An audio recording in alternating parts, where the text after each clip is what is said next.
यस विवाह मण्डपमा पाल्नेछ। जन्ती हो हिँड अब पञ्चबाजा बजिसकेको छ, जाउँ अब प्रस्थान गर्नुपर्छ। अरे प्रजा हो, सबैले ताली बजाओ। सुस्वागतम वसुदेव जी, सुस्वागतम। हजुरलाई मथुरा नगरीमा स्वागत छ, पाल्नुहोस्।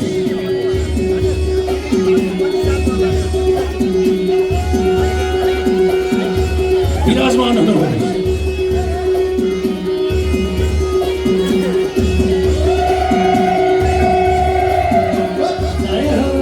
ताली बजाओ प्रजा हो।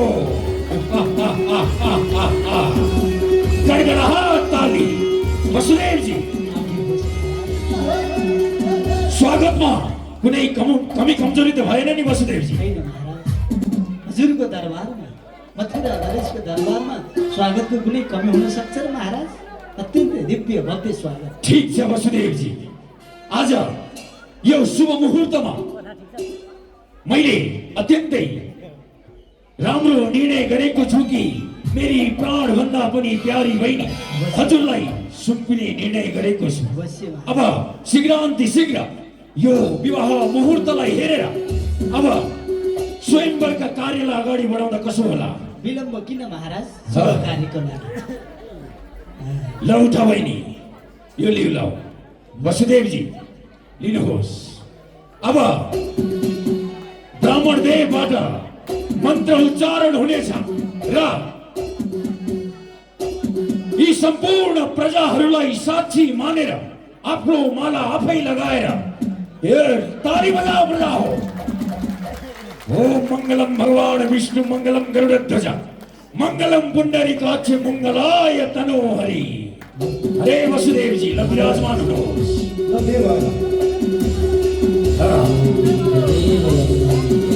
ल वसुदेव जी, मैले आज मेरी बहिनी हजुरलाई सुम्पिएको छु। मारे पाप पाले पुण्य। यदि आजसम्म पनि मेरी बहिनीको आँखाबाट आँसु चुहिएको छैन, यदि कदाचित मेरी बहिनीको आँखाबाट आँसु चुहियो भने मेरो कम्मरमा रहेको तरबार तपाईको छातीमा गडिनेछ वसुदेव जी। हजुर निश्चिन्त रहनुहोस्, म हजुरकी बहिनीलाई सुख साथ पालन पोषण गर्नेछु। कति पनि दुःख पाउने छैन नि। ठीक छ, निश्चिन्त रहनुहोस्। ल बहिनी, राम्रोसँग घर गरी खाएस्। आफ्नो घरमा फतर फतर बोले जस्तो हुन्न। जन्म घर छोडेर कर्म घर जाँदैछु। राम्रोसँग घर गरी खानु आशीर्वाद छ। यदि केही कमी कमजोरी भए तिम्रो दाई सदा सर्वदा तिम्रो लागि हाजिर हुनेछ।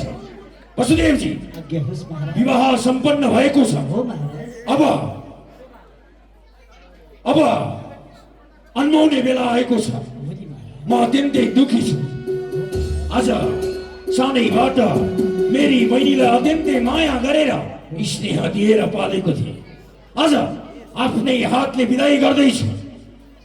तैपनि म आफूले आफूलाई सम्हाल्न सक्छु। अवश्य पनि महाराज, हजुर सम्हालिनुहोस् र निश्चिन्त रहनुहोस्। म हजुरकी बहिनीले कहिले दुःख दिने छैन महाराज। ल उठ्नुहोस्। अब तपाईहरूलाई आधी बाटोसम्म म स्वयं छोड्न जाँदैछु। हुन्छ महाराज। हे जन्ती हो होइन?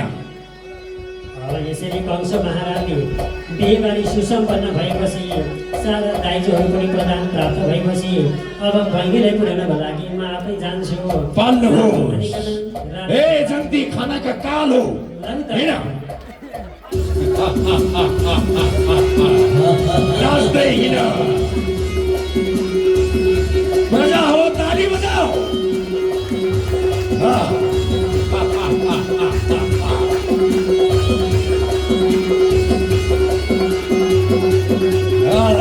अब यसरी बहिनी पुर्याउन जाँदै गर्दा आकाशवाणी वसुदेव जी, आकाशवाणीको आवाज आउँछ।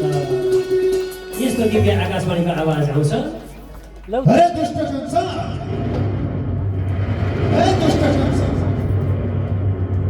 आज तैँले तेरी बहिनीको विवाह गरेर खुब रमाउँदै बढाउँदैछस्। तेरो त्यही बहिनीको कोखबाट जन्मने 8औं गर्भबाट तेरो मृत्यु हुनेछ। होस् त। अरे दुष्ट, यो आकाशवाणी अनि ख्याल राख, आकाशवाणी कहिले पनि झुटो हुँदैन, मिथ्या हुँदैन। तेरी बहिनीको कोखबाट जन्मने 8औं गर्भबाट तेरो मृत्यु हुनेछ, मृत्यु। आकाशवाणी त्यो पनि यो कंसको मृत्यु। अरे वसुदेवजी, के होस् महाराज? यो के सुन्दैछु म? महाराज, यो आकाशवाणी हो। तर आकाशवाणीको कुरा सबै सत्य हुन्छ भन्ने पनि त छैन नि महाराज। अरे वसुदेवजी, आजसम्मको दिनसम्म आइपुग्दा यी आकाशवाणीले भनेका कुनै पनि कुराहरू मिथ्या भएका छैनन् भने यो कुलङ्गार्नीको गर्भबाट मेरो काल जन्मन्छ। अरे कुलङ्गार्नी, महाराज, तँलाई यसो नभन्नुहोस् महाराज। तँलाई जसरी माया दिए, ममता दिए, आज मलाई नै सर्प बनेर डस्न खोज्दैछस् तैँले। त्यसो नगर्नुहोस् महाराज। भर्खरै मात्र कन्यादान गरेर पठाउँदै हुनुहुन्छ। आज यी सारा लोकले के भन्नेछन्? हजुर माथि कलङ्क लाग्नेछ महाराज।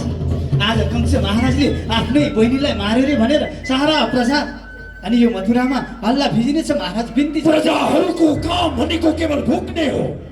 अरे वसुदेवजी, जब काल मेरो अगाडि आउँछ, त्यो काल पनि मसँग डराउनै पर्छ भने यो कुलङ्गार्नी मेरो अगाडि जीवित त्यसो नभन्नुहोस्। कदापि रहने छैन। बिन्ती छ महाराज।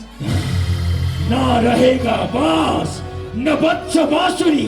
यो कुलङ्गार्नीको प्राण लिएरै छोड्छु आज। नभन्नुहोस् महाराज। बिन्ती छ महाराज। घुमायो घुमायो तरबार घुमायो, घुमायो घुमायो तरबार घुमायो, बाई बाई मारले तरबार घुमायो, बाई बाई मारले तरबार घुमायो, घुमायो घुमायो तरबार घुमायो, घुमायो घुमायो तरबार घुमायो, बाई बाई मारले तरबार घुमायो।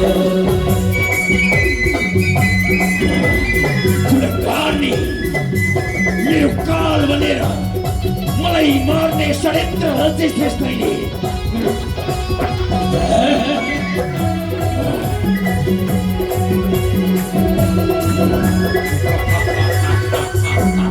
मलाई मार्ने तेरो कोखमा जन्म लिँदैछ रे,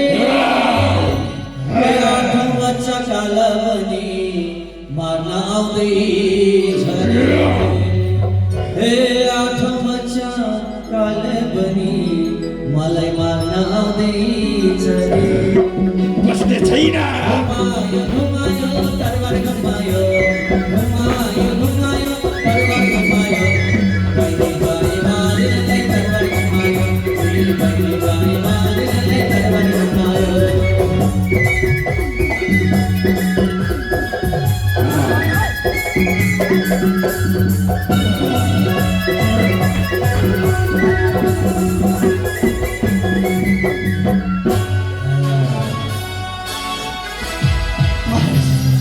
बिन्ती छ महाराज।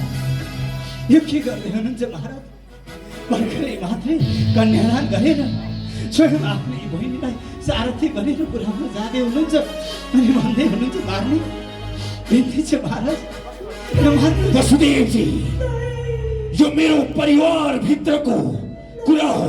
महाराज, तपाईँ बिचमा नपर्नुहोस्। यो हजुरको परिवारको मात्र होइन, अघिसम्म त हजुरको बहिनी थिए, अहिले त मेरो अर्धाङ्गिनी पनि भएको छ। त्यसैले हजुरको जस्तै तरबार मलाई पनि चलाउन आउँछ। क्षेत्रीय हो महाराज, तर हजुरको अगाडि नतमस्तक भएर हात जोडिरहेको छु। बिन्ती छ महाराज, बिन्ती छ, छोडिदिनुहोस्। कुलङ्गार्नी, तबाट यस्तो प्रपञ्च रचिएला त्यो मैले कदापि पनि सोचेको थिइनँ। अझै पनि भन्छु वसुदेवजी, तपाईँ बिचमा नपर्नुहोस्। महाराज, म हजुरलाई एउटा कुरा बिन्ती बिसाउँछु महाराज। कस्तो कुरा?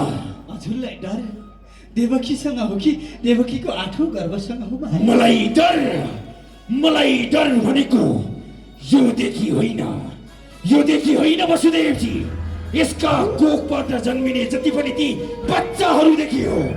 त्यसो भने महाराज, म हजुरलाई बिन्ती बिसाउँछु, यदि हजुरलाई डर देवकीको 8औं गर्भसँग हो भने देवकीका कोखबाट 8औं गर्भसम्मका जति पनि सन्तानहरू जन्मन्छन् ती सम्पूर्ण सन्तानहरू ल्याएर म हजुरलाई सुम्पने छु महाराज। के भन्दै हुनुहुन्छ हजुर? तर नमार्नुहोस् हो महाराज, बिन्ती छ महाराज।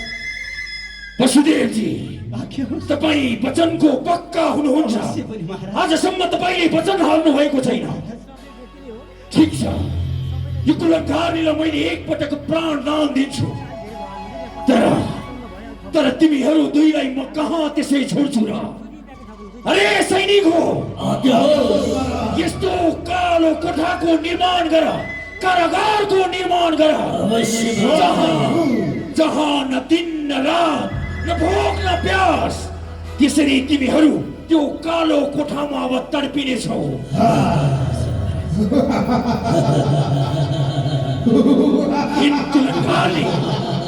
मसँगको षड्यन्त्र निकै भारी हुनेवाला छ।